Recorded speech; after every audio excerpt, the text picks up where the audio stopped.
అందరికీ నమస్కారం. నేను ప్రసాద్, రైతు నేస్తం నుంచి. ఈరోజు మన మిద్దె తోట విశేషాలని మన ప్రేక్షకులకు తెలియజేయడం కోసం హైదరాబాద్ అశోక్ నగర్ రావడం జరిగింది. అశోక్ నగర్లో కమలా గారు దగ్గర సుమారు 1000 చదరపు అడుగుల స్థలంలో 3వ అంతస్తు మీద మిద్దె తోటలో వివిధ రకాల మొక్కలు పెంపకం చేస్తున్నారు. వారి దగ్గరకు వచ్చాము. వారి ద్వారానే ఆ విషయాలు తెలుస్తాం.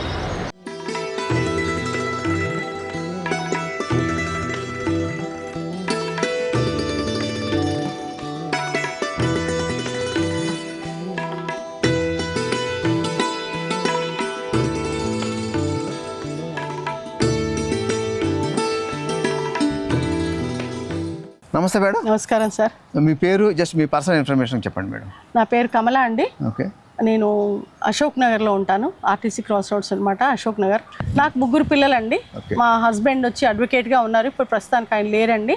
బాబు వచ్చి యుఎస్లో ఉంటాడండి, జాబ్ చేస్తున్నాడు సాఫ్ట్వేర్. తర్వాత 2 అమ్మాయిలు ఇక్కడే ఉంటారు, హైదరాబాద్లో ఉంటారు. ఒకళ్ళు కొండాపూర్లో ఉంటారు, ఒకళ్ళేమో ఉప్పల్లో ఉంటారండి. 2 అమ్మాయిలు ఇక్కడే ఉంటారు.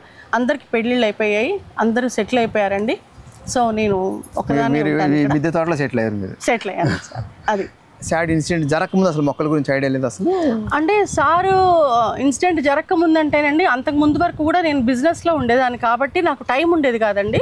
కాకపోతే నాకు పూల మొక్కలు విపరీతంగా ఉండేవి పైన. అప్పుడు పూల మొక్కలు పెంచేటప్పుడు ఆకుకూరలు ఎందుకు ఐడియా రాలేదు మేడం? అదే చెప్తున్నాను కదా సార్. ఇప్పుడు ఏంటంటే మన పూల మొక్కలకి ఏంటంటే మనం ఎక్కువ ఇంట్రెస్ట్ తీసుకోవాల్సిన అవసరం ఉండదు సార్. వాటికి వాటరింగ్ చేసేసి కొంచెం ఎప్పుడో 2 నెలలకు ఒకసారి కొంచెం ఏదైనా కొద్దిగా ఎరువులు వేసేస్తే అవి బతికిపోతాయి. కూరలు అలా కాదండి. ఆకుకూరలు కానీ, కూరగాయలు కానీ, పళ్ళు కానీ మనం చాలా ఇంట్రెస్ట్ తీసుకోవాల్సి వస్తుంది వాటికి. లేకపోతే మనకి అవి దక్కవు అనమాట. పురుగులు రావడం కానీ, వాటికి సరిగ్గా కాయకపోవడం కానీ జరుగుతాయి. సో ఇంట్రెస్ట్ పెట్టాలి దాని మీద. ఇప్పుడు ఈ సాడ్ ఇన్సిడెంట్ జరిగిన తర్వాత తప్పనిసరి అంటే ఇంకా బిజినెస్ కూడా వదిలేసానండి. వద్దనుకున్నాను, ఇంకా వద్దనుకొని చెప్పేసి ఇంకా అన్నిటినీ పెంచుకొని ఆర్గానిక్గా ఫుడ్ పిల్లలకి అందిద్దాము. కనీసం చిన్నపిల్లలు ఉన్నారు, వాళ్ళందరికీ ఆర్గానిక్గా ఫుడ్ మన కూరగాయలు పండించిద్దామన్న థాట్ తోటి దీని మీదకి వచ్చారనమాట. స్టార్ట్ చేసే ముందు మీరు ఎక్కడన్నా చూసారా? మీరు గార్డెన్స్ ఎక్కడన్నా చూసారా, లేదా డైరెక్ట్ మీరు స్టార్ట్ చేసుకున్నారా? లేదు సార్, నేను వీడియోస్ చూశానండి. వీడియోస్ చూసాక నాకు థాట్ వచ్చింది, అంటే నాకు అంత ముందుకు వరకు కూడా పూలు పెంచాను కానీ నాకు మిద్దె తోట మీద కూరలు పండుతాయని కానీ పండ్లు కాస్తాయని నాకు తెలియదండి. నేను ఫస్ట్ టైము మా ఫ్రెండ్ వాళ్ళ ఇంట్లో మేడ మీద మామిడికాయ చూసి స్టన్ అయిపోయాను. ఇదేంటి చెట్టు పైన మేడ మీద కుండీలో మామిడికాయ కాసిందేంటి? చెట్టు మామూలుగా మామిడి చెట్టు అంటే కింద ఉంటుంది, కాయలు కాస్తుంది. సో అప్పుడు నాకు ఐడియా వచ్చింది, సార్ ఓకే నేను కూడా అయితే చేద్దాము, ఒకళ్ళు చేసినప్పుడు మనం ఎందుకు చేయలేము అన్న పట్టుదలతోటి మొదలు పెట్టానండి. ఓకే. మరి మొదలెట్టినప్పుడు ఏమైనా ప్రాబ్లమ్స్ ఫేస్ చేశారా, లేకపోతే ఇబ్బంది లేకుండా నడిపించారా? అంటే ఫస్ట్లో మనకు కొంచెం ఇబ్బందులు అయితే ఉంటాయండి. తెలియదు మనకి ఎట్లా పెంచాలి, ఏం చేయాలని కొంచెం తెలియదు అనమాట. తెలియకపోవడంతో కొంచెం వీడియోలు ఎక్కువ చూడడము, వాళ్ళని చూసి నేర్చుకోవడం అలాంటివి జరిగింది. రఘోత్తమ్ రెడ్డి గారు అనుకోండి, లేకపోతే మన మ్యాడ్ గార్డనరు పద్మ గారు, మాధవి గారు విశాఖపట్నం ఆవిడ అనుకోండి, పద్మ గారు, పినాక పద్మ గారు, నూర్ జహాన్ గారు, వీళ్ళే బాగా చూసేదాన్ని, ఎక్కువ చూసేదాన్ని. అక్కడి నుంచి ఇంకా నేను కూడా బాగా స్టార్ట్ చేశానండి చేయడం.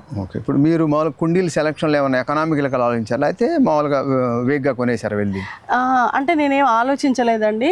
ఆలోచించకుండా మనకి మొక్క బాగా పెరగాలి అంతే. మొక్క బాగా పెరగాలి. 1 టైం ఇన్వెస్ట్మెంట్ సార్ ఇది. మనమే ఇప్పుడు ఒకసారి పెట్టామంటే అది 10 ఏళ్ల వరకు మనకి ప్రాబ్లం రాదు కుండీలతోటి. సో అట్లా ప్లాన్ చేసుకున్నాను. 10 ఏళ్ల వరకు మనం ఇవన్నీ పెంచి పెద్ద చేసి కూరగాయలు తినిన తర్వాత ఆఫ్టర్ 10 years ఆలోచిద్దాం మళ్ళీ తర్వాత అని. మీరు ఫుల్ ప్లెడ్జ్డ్గా సీరియస్గా ఏ సంవత్సరం దిగారు మేడం మిద్దె తోటలోకి? ఫుల్ ప్లెడ్జ్డ్గా 2017 అండి. 2017 అంటే దగ్గర 8 years. నెమ్మదిగా చేసుకుంటూ వచ్చాను సార్. కూరగాయ అది మన టమాటాలు, వంకాయలు, పచ్చిమిరపకాయలు ఇంకా అన్ని పెంచడం మొదలు పెట్టాను. ఇప్పుడు మీరు మీ పిల్లలకి అంటున్నారు కదా, వారానికి సరిపోను వస్తున్నాయి, వారంలో ఏమన్నా మార్కెట్కి వెళ్ళి కొనాల్సి వస్తుంది మీరు కానీ మీ పిల్లలు కానీ? సార్ నేను అంటే ఎగ్జాస్ట్ చేస్తున్నాను అనుకోకండి. నేను ఇంతవరకు ఒక ఆలుగడ్డలు, ఉల్లిపాయలు తప్ప నేను బయట ఏమీ కొనలేదండి. మీరు కొనలేదు? కరెక్ట్.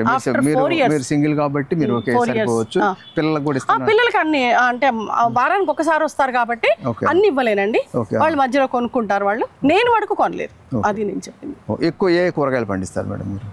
నా దగ్గర ఆల్మోస్ట్ అన్ని వంకాయలు ఉన్నాయండి, టొమాటో ఉంది, పచ్చిమిర్చి ఉంది, చిక్కుడు ఉంది, బీర పండించాను, సొరకాయలు పండించాను, తర్వాత అసలు లేని క్యాబేజ్ ఉంది సార్, కాలీఫ్లవర్ ఉంది, బ్రొకోలీ ఉంది, లేని ఆకుకూరలు అయితే అన్ని రకాల ఆకుకూరలు ఉన్నాయి సార్. పొట్లకాయలు అయితే విపరీతంగా పండించాను సార్ నేను. సో రకరకాల సొరకాయలు పండించాను. సో ఫ్రూట్ వెరైటీలు ఏమేమి ఉన్నాయి మేడం? ఫ్రూట్ వెరైటీస్ అయితే ఆల్మోస్ట్ అన్నీ ఉన్నాయి సార్ నా దగ్గర. రేగి పళ్ళు ఉన్నాయి, రేగి పళ్ళు బాగా కాస్తాయి, సపోటాలు విపరీతంగా కాస్తాయి, మామిడికాయలు సీజన్ వచ్చిందంటే కనీసం 2-3 కాయలన్నా నాకు కళ్ళకు కనపడతాయి అనమాట. అవి మామిడి చెట్లు మరి చాలా చిన్న కుండీ పెట్టి సరిపోతుంది మేడం? అంటే సార్ ఈ సైజు మనకి సరిపోతుంది సార్, మనం కటింగ్ చేసుకుంటూ పోతే మనం గుబురుగా పెంచుకుంటే ఆ సైజ్ చాలు సార్, మనకి కుండీ సరిపోతుంది సార్ అది. కాకపోతే ఏంటంటే ఫస్ట్ నేను చిన్న వాటిలో ఎందుకు పెడతానంటే మొక్క పెరగాలి సార్, మొక్క పెరిగిన తర్వాత మనం పెద్దదానిలోకి మార్చాలి. మొక్క పెరగకుండా పెద్దదానిలో కనుక మనం మొక్కలు పెడితే మొక్కకి ఎంత వాటర్ కావాలనేది మనకు తెలియాలి సార్. మొక్క కింది వరకు వెళ్ళిపోతుంది, మనం ఏంటంటే ఇచ్చిన వాటర్ దానికి సరిపోదు కుండీ పెద్దది అయ్యేసరికి. అలా నా దగ్గర 4-5 మొక్కలు చచ్చిపోయినాయి సార్. అప్పుడు నాకు అర్థమైంది, ఓహో పెద్ద కుండీ చిన్న మొక్కకి ఇవ్వకూడదు అని తెలిసింది. సో చిన్న కుండీలు ఇచ్చుకుంటూ వచ్చాను. అది మొక్క పెరిగిన తర్వాత మళ్ళీ దాన్ని తీసి ఈ ప్లాంట్ పెద్ద దానిలోకి మారుస్తాను అనమాట.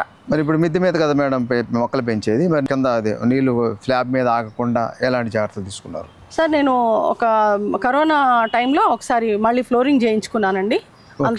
ఎందుకంటే అప్పుడెప్పుడో ఇల్లు కట్టినప్పుడు ఫ్లోరింగ్ కాబట్టి పాడవచ్చు అనే థాట్ తోటి మళ్ళీ ఒకసారి వాటర్ ప్రూఫింగ్ అంతా చేయించుకున్నాను. ఏం చేశారు మేడం వాటర్ ప్రూఫింగ్ అంటే? వాళ్ళు మళ్ళీ మొత్తం అంతా పగలగొట్టాడు సార్, పగలగొట్టి మళ్ళీ కంకర అదంతా వేసి దాని లోపల మళ్ళీ వాటర్ ప్రూఫ్ అది కలిపి మళ్ళీ అంతా ఫ్లోరింగ్ చేసి. ఎంత అయింది మేడం కాస్ట్ మీకు? అది ఇది ఒక 1000 స్క్వేర్ ఫీట్ దాకా ఉంది అంటే అప్పుడు నాకు 1.2 వరకు అయింది సార్. 1.2 lakhs. అంటే అంతకుముందు ఏమన్నా కార్ ఏదా మీకు? ఏమన్నా కార్ లేదు సార్, కాకపోతే కింద మా ఫస్ట్ ఈ కింద ఫ్లోర్ లో కొంచెం గోడల దగ్గర కొద్దిగా ఇట్లా కారుతున్నట్టు అనిపించేది సార్. చేంజ్ చేసుకుంటే అయిపోతుందిగా ఎప్పటికని చెప్పేసి అని ఇంకా అలా చేంజ్ చేశాను అనమాట. అప్పటి నుంచి లేదు సార్, ఇంక ఇప్పుడు లేదు. తర్వాత ఇంకోటి ఏంటంటే మీరు చూడండి, ప్రతి ఒక్క దాని కింద స్టాండ్ ఉంటుంది సార్. స్టాండ్స్ డిఫరెంట్ స్టాండ్స్ పెట్టాను. ఎందుకంటే స్టాండ్ పెట్టడం వల్ల మనం వాటర్ పడ్డట్టే ఎండాకాలం అయితే ఆరిపోతుంది, చలికాలం అయితే డౌన్ ఉందన్నమాట, వెళ్ళిపోతాయి సార్ దాని లోపలికి. కాబట్టి నాకు ప్రాబ్లం లేదు, అసలు వాటర్ అనేది ఎక్కడ ఆగదు సార్ నాకు. కాబట్టి కుండీలు అయితే నాకు డిఫరెంట్ కుండీలు కనిపిస్తాను మేడం. అవును సార్. సుమారు ఎన్ని రకాల కుండీలు వాడారు మేడం మీరు? ఫస్ట్ నాకు తెలియక అంటే ఎలా నాకు అవగాహన ఉందో అలా కొనుక్కుంటూ వచ్చాను సార్. ఫస్ట్ తెలియనప్పుడు మట్టి కుండీలు ఉండేవి అప్పట్లో, మట్టి కుండీలు కొన్నాను. మట్టి కుండీల తర్వాత ప్లాస్టిక్ కొన్నాను. దాని తర్వాత వీడియోలు చూడడం వల్ల పెద్ద పెద్ద మొక్కలకి పెద్ద పెద్ద డ్రమ్ములు పెట్టాలి, తర్వాత ఇలా పెద్ద పెద్ద కుండీలు కొనుక్కోవాలి, పెద్ద సైజు అని కొన్నాను. తర్వాత మనం సొర్ర మొక్క చిన్నదాల్లో పెంచినప్పుడు సరిగా పెరగకపోవడం, కాయలు కాయకపోవడం అని తెలిసిన తర్వాత మళ్ళీ ఇలాంటివి కొనుక్కున్నాను అనమాట. కొనుక్కుంటే ఓహో దీనిలో బాగా వేర్లు బాగా వచ్చి కాయలు బాగా కాస్తాయని ఇలాంటివి చేశాను. ఇట్లా చేసుకున్నాను సార్. అంటే ఒక్కొక్కసారి ఆలోచనల ప్రకారంగా వీడియోలను చూసిన దాన్ని నేను నేర్చుకున్న దాన్ని బట్టి నేను చేసుకుంటూ గార్డెన్ ని ఇంతవరకు చేసుకుంటూ వచ్చాను సార్. నేను ఈ కూలర్ బాటమ్ బాక్స్ కూడా కనిపిస్తున్నాయి మేడం. అవును సార్, కూలర్ బాటమ్ బాక్సెస్ లో ఏంటంటే సార్ మనకి కాలీఫ్లవర్, క్యాబేజీ, బ్రోకోలీ లాంటివి విపరీతంగా చాలా బాగా వస్తాయి సార్. వాటిలో పెడితే వాటికి ఏంటంటే రూట్స్ కిందికి వెళ్ళవు, అవి కొంచెం ప్లేసే కావాలన్నమాట రూట్స్ కి వాటికి. కాబట్టి మనం ఆ సైజ్ పెట్టుకుంటే సరిపోతుంది సార్. వాటికి మనకి 350 పడింది సార్ నాకు అప్పుడు నేను కొనుక్కున్నప్పుడు. నాచారంలో కొనుక్కొచ్చుకున్నాను. స్క్రాప్ లేని తీసుకోలేదా? కూలర్ బాక్స్ లాంటి, ఫ్రిడ్జ్ బాక్స్ లాంటి చాలా తక్కువ రేటు దొరుకుతాయి మేడం. కొంతమంది 100 రూపాయల్లో తీసుకుంటారు. అట్లాంటి ట్రై చేయలేదు మేడం మీరు? అంటే తెచ్చుకోవచ్చు అనుకోండి సార్, నాకు దగ్గరలో మాకు ఎక్కడ లేదు సార్, అది ఇది లేదు, వెళ్ళలేదు, తక్కువ రేటుకి తెచ్చుకున్నాను సార్. కొన్ని డ్రమ్ములు మటుకు అలాంటివన్నీ ఏమో ఫ్యాక్టరీస్ దగ్గరికి వెళ్ళి తక్కువ రేట్లో తెచ్చుకున్నాను సార్. అవి మెయిన్ సాయిల్ మిక్స్ ఏం కలుపుతారు మేడం? ఇప్పుడు మీ దగ్గర ఏంటంటే పూలు, కూరగాయలు, పండ్లు అన్ని ఉన్నాయి కదా, అన్నిటికి ఒకే మిక్స్ కలుపుతారు. సాయిల్ అయితే మార్పు ఉంటుంది మేడం? మార్పు ఏమి ఉండదు సార్. నేను ఫస్ట్ ఇప్పుడు చూడండి, ఇది ఉంది, మీరు దీన్నే తీసుకోండి. ఒకటి ఎగ్జాంపుల్ చెప్తాను. దీని అడుగున మొత్తం మీకు చెత్త అంటే ఊడ్చిన చెత్త ఉంటుంది సార్. ఆకుకూరలు ఉన్నాయి సార్, మన వాడేసిన ఆ పువ్వులు, దేవుడి పువ్వులు ఉంటాయి సార్, కూరగాయల తొక్కలు ఉంటాయి, అన్ని ఉంటాయి సార్ మొత్తం. వీటి కింద మొత్తం ఉంటాయి. పై నుంచి మళ్ళీ నేను ఒక లేయర్ మట్టి వేస్తా, దాని మీద ఆవు పేడ వేసేస్తాను సార్. బాగా ఎర్రమట్టి సార్, ఎర్రమట్టి వేస్తా. మీకు ఎర్రమట్టి అంటే సార్ నేను చెప్పేది, నేను మట్టి ఇప్పుడు కొన్నది కాదు సార్, ఇది ఇప్పుడు అసలు కొనలేదు నేను. ఇది ఆల్మోస్ట్ 10 ఏళ్ల నుంచి వాడుతున్న మట్టి సార్. ఇదే రీసైకిల్ అవుతుంది అవుతుంది, అందుకే మీకు అన్ని బ్లాక్ కలర్ లో ఉంటాయి, రెడ్ మీకు ఎక్కడ కనపడదు. సో అదే అంటే మనకి ఎరువులో కలుస్తూ ఉంటుంది కాబట్టి కలర్ కూడా చేంజ్ అవుతుంది. నేను దాన్నే ఎండపోసుకు, ఇప్పుడు సందులో చూస్తే మీకు ఎండపోసి పెట్టాను మట్టి, సో అది అలా ఎండ పెడుతూ ఉంటాను, అది ఎండుతూ ఉంటుంది. ఎండంగానే మళ్ళీ అలా కొంచెం వేప పిండి అని, తర్వాత సూడోమోనాస్ అని, ట్రైకోడర్మా ఇవి కలుపుతాను సార్. కలిపేసేసి మళ్ళీ ఆవు పేడ వేసుకొని దాంట్లోపల ఇలా ఫస్ట్ మొక్క పెట్టే ముందు అది చేస్తారు కదా మేడం? అవును. మొక్క పెట్టిన తర్వాత రెగ్యులర్ గా పోషకాలు ఏమి అందిస్తారు మేడం? రెగ్యులర్ గా అంటే నేను ఆవపిండి కొంచెం వాటర్ లో కలపడము, అది ఇవ్వడము, అది చేస్తాను సార్. మెయిన్ మా డ్రైవర్ పంపించి ఆవు పేడ తెచ్చుకుంటాను సార్. యాక్చువల్ గా నేనైతే తెచ్చేసుకుని దాన్నే ఎండబెడతాను, పైన బాగా ఎండబెడతాను, దాన్నే నీళ్ళల్లో పోసుకుంటాను, దాని లోపల బెల్లం మొక్క వేసుకుంటాను, అవి ఇస్తాను సార్. వీటికి కూరగాయల తొక్కలు అన్ని మొత్తం నానబెడతాను, దాంట్లో ఒక బెల్లం మొక్క ఇంత శనగపిండి పోస్తాను, అది ఒక 4-5 రోజుల తర్వాత వడబోసి పోస్తాను. పుల్ల మజ్జిగ ఇచ్చుకుంటాను సార్ మొక్కలకి నేను 1 వీక్. అంటే కంపల్సరీ నేను 10 రోజులకు ఒకసారి ఏదో ఒకటి వీటికి ఫుడ్ ఇస్తాను సార్, నేనైతే ఇస్తూ ఉంటాను. కాబట్టి ఏదో నా తెలిసినంత వరకు గ్రీనరీ ఉందని నేను అనుకుంటున్నాను మొక్కలైతే. అది మరి పెస్ట్ కంట్రోల్ ఎలా ఉంటుంది మేడం? పెస్ట్ కంట్రోల్ సార్, నేను పెస్ట్ రాకముందే వీటికి కొంచెం నీమ్ ఆయిల్ స్ప్రే చేసుకుంటాను సార్. పెస్ట్ ఆయిల్ అని ఒకటి ఇప్పుడు కొత్తగా బయో ఫెర్టిలైజర్ దొరికింది సార్, అది చాలా బాగుంది, నాకు నచ్చింది సార్. పెస్టో ఆయిల్ దొరికింది సార్, అది చాలా బాగుంది. అది కూడా నేను 15 డేస్కి ఒకసారి జస్ట్ 5 ml 1 లీటర్కి వాటర్ కలిపించి స్ప్రే చేసుకుంటాను సార్. అది ఎప్పటి నుంచి వాడుతున్నారు మేడం? పెస్టో ఆయిల్ వచ్చి 1 year అయింది సార్, అంతే, జస్ట్ 1 year. సో అంటే 15 డేస్కి ఫస్ట్ 15 డేస్కి నీమ్ ఆయిల్ కూడా, దాని తర్వాత పెస్ట్ ఆయిల్ కొడతాను సార్. తర్వాత ఇంకొకసారి ఆవు మూత్రం కూడా కొడతాను సార్ నేను. ఆవు మూత్రం కూడా లేదు సార్, 1:5 అది కూడా ఆవు మూత్రం కూడా స్ప్రే చేస్తా. ఎగ్ ఎమల్షన్ అని అది కూడా స్ప్రే చేస్తాను సార్. కొంచెం వాసన వస్తుంది అయినా కూడా మన మొక్కలకి బాగుంటుందని అది కూడా స్ప్రే చేస్తుంటాను. ఎగ్ ఎమల్షన్ కూడా అంటే కొంచెం ఇంట్రెస్ట్ అయితే తీసుకుంటాను సార్ మొక్కల మీద నేను.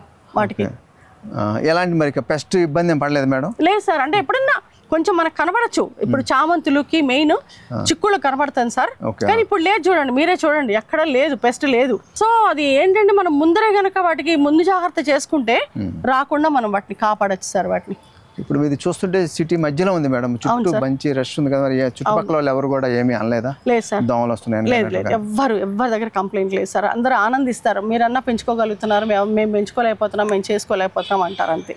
ఓకే, మీ గార్డెన్ చూడటానికి ఎవరైనా వస్తుంటారు మేడం? వస్తారు సార్, ఎప్పుడైనా మీ గార్డెన్ చూడొచ్చా, రావచ్చా అని అడుగుతారు, వస్తుంటారు, వచ్చి చూస్తారు. వాళ్ళకు ఉంటుంది, పెట్టుకోవాలని ఉంటుంది, కానీ వాళ్ళకి అంటే రెంట్కుంటారు, పెట్టుకోలేరు వాళ్ళు, అలా కొన్ని జరుగుతూ ఉంటాయి అన్నమాట. మీ గార్డెన్ చూస్తుంటే మీరు ఖర్చు అయితే బాగా అయినట్లు అనిపిస్తుంది మేడం, కానీ మరి మీకు వచ్చే కూరగాయలు ఆకుకూరలు లెక్కేసుకుంటే ఎకనామికల్గా ఏమైనా ఫీల్ అవుతున్నారా? అరే ఎక్కువ ఖర్చు పెట్టాం? లేదు సార్, నేను పెట్టలేదు సార్, ఎందుకంటే మీరు అన్నట్టు ఎక్కువ ఖర్చు పెట్టానని అంటున్నారు కదా, ఎక్కువ ఖర్చు పెట్టాను. ఎట్లా పెట్టాను? ఒక్కసారే పెట్టా నేను. 10 ఎప్పటికి అంటే మనం ప్రతి సంవత్సరం వెళ్ళి కుండీలు కొనట్లేదు కదా, ఒక్కసారి మనం కొనుక్కున్నాం. స్టాండ్ ఒకటేసారి కొన్నా నేను, వాటికే రంగు పెయింట్ వేసుకుంటూ, ఆ కుండీలకు కూడా కొన్ని కుండీలు మీరు చూడొచ్చు పెయింట్ వేసుకుంటాను పాడైపోకుండా. తర్వాత కింద నేను తడకలు పెట్టానండి, వాటికి కూడా నేను పెయింట్ వేసుకుంటాను, ఎందుకంటే అవి పాడవకూడదని. తర్వాత చెక్కలు, పాడైపోయిన చెక్కలు తెచ్చి ఈ వీటి మీద మన చిన్న రౌండ్ స్టాండ్ల మీద పెట్టుకుని మీరు అక్కడ చూడొచ్చు, ప్లాస్టిక్ కవర్లు పెట్టి వాటి మీద నీట్గా వాటి మీద కూడా కొన్ని మొక్కలు కుండీలు పెట్టుకోవడం జరుగుతుంది. 1 time ఇన్వెస్ట్మెంట్ సార్, మనం అప్పుడు అవుతుంది తప్ప. కాకపోతే ఏంటంటే ఒక్కసారి పెట్టలేదు సార్, నేను ఒక్కసారి నేను ఖర్చు పెట్టలేదు, ఎవరు పెట్టలేం కూడా అంతా. ఒకసారి కొంచెం పెంచుకుంటూ వచ్చాను సార్. దీన్ని హ్యాపీ సార్, చాలా హ్యాపీ సార్.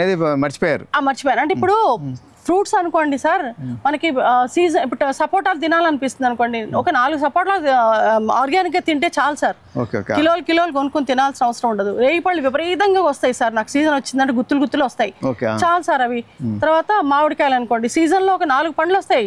అందులో ఇంకోటి డయాబెటిక్ పేషెంట్స్కి ఎక్కువ తినకూడదు కూడా, కాబట్టి మనం ఆర్గానిక్గా తినాలి అనుకున్నప్పుడు 4 పండ్లు వస్తే చాలు సార్ మనకి, అవి తింటే సరిపోతుంది.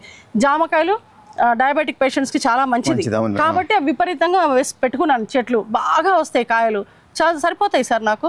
ఇప్పుడు చూడండి, కొండ మామిడి పెట్టాను, దానికి ఏంటంటే మనం ఇంట్లో పచ్చడి చేసుకోవాలంటే కాయలు కోసుకెళ్తాం, కొబ్బరి వేసుకొని పచ్చడి చేసుకోవచ్చు. మల్బరీ పెట్టాను 1 week బ్యాక్ సార్, ఇంత పొడుగు సార్, అవి హనీ మల్బరీ అంటారు, ఎంత బాగుండినాయో చెట్టు నిండా, అంత మళ్ళీ అది అయిపోగానే దూసేసాను, అదంతా దూసాను. సో అట్లా మల్బరీస్ ఉన్నాయి నా దగ్గర, అంజీర్ ప్లాంట్స్ ఉన్నాయి, అవి కూడా బాగా విపరీతంగా కాస్తాయి అవి అంజీరు.